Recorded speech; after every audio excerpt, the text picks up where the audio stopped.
marrying the man who saved my life. Melissa Dohme, from Florida, was 20 years old when she was stabbed more than 30 times and left for dead by her ex-boyfriend.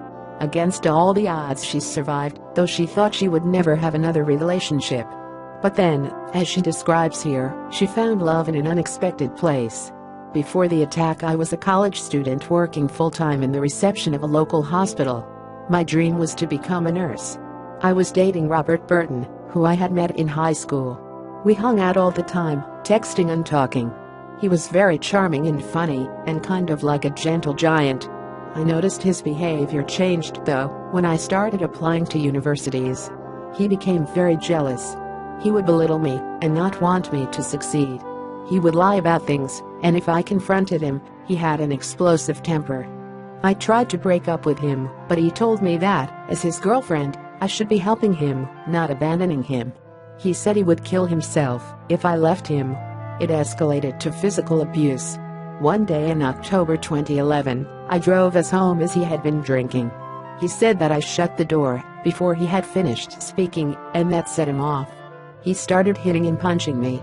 I was able to break free and run away to call the police, who arrived and arrested him. He was charged with domestic battery and sentenced to 10 hours in jail. I thought I was finally free of him. Over the next couple of months, he left me alone.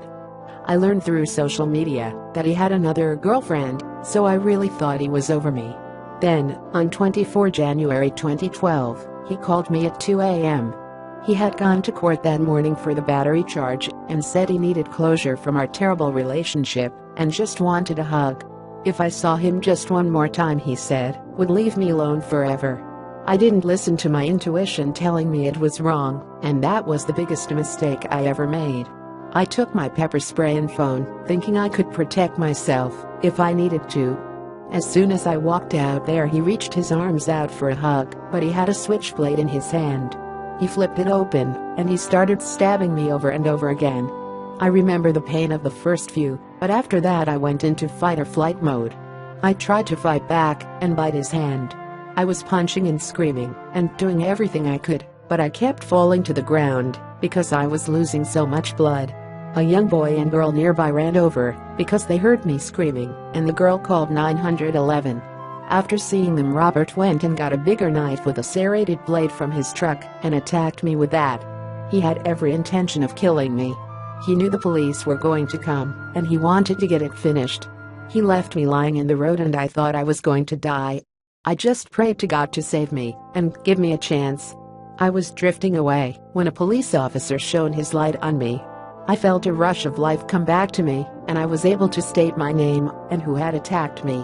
My speech was very slurred because I had had a stroke from the loss of blood. My last few memories were in the ambulance.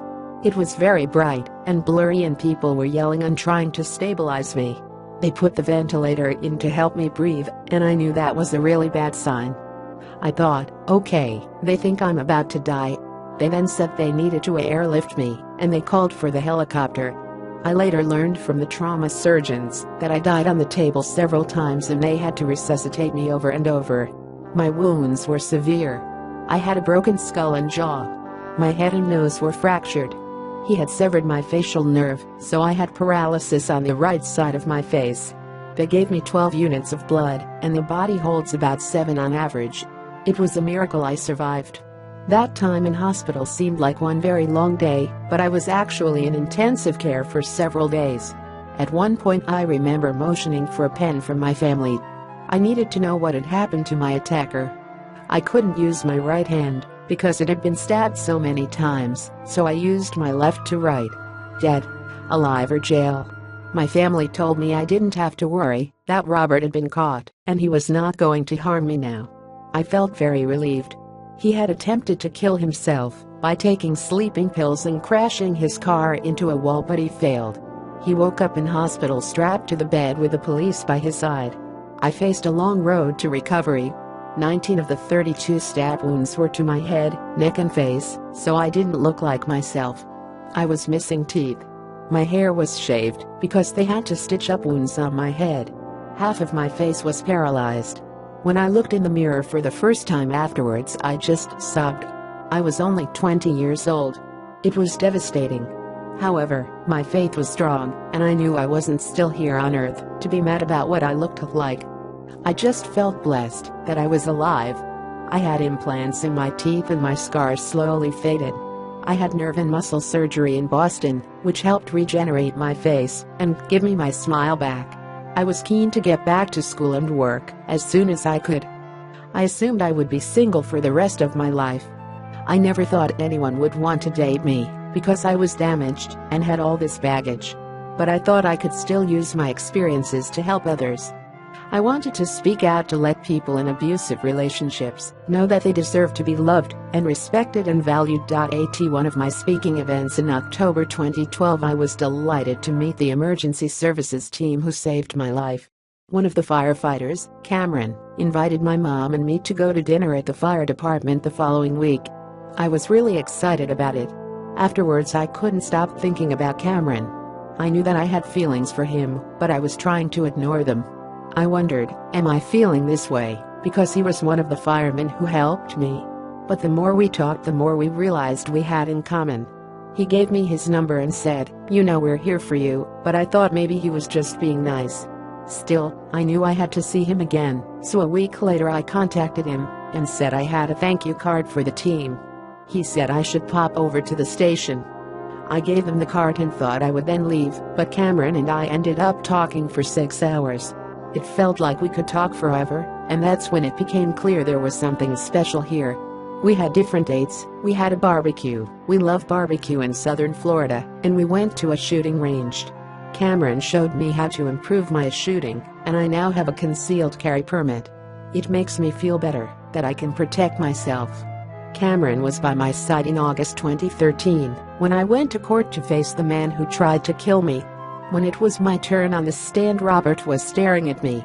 He was trying to intimidate me by staring me down, but I refused to look away. At the end of the trial, when all the evidence was being shown, his head went down to the table. He finally had to face what he did, and he realized he had no more power. He was given life without parole, and I was so relieved and thankful. I walked out of there with my life back. Cameron and I continued dating. I went to St. Petersburg College, but decided not to study nursing. I wanted to dedicate my life to speaking out against domestic violence, so I studied management and organizational leadership in business.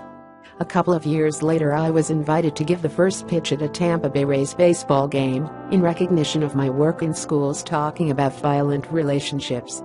I was on the mound and there wasn't a baseball there, so Cameron came out of the dugout to hand me one. Written on the ball were the words, "Will you marry me?"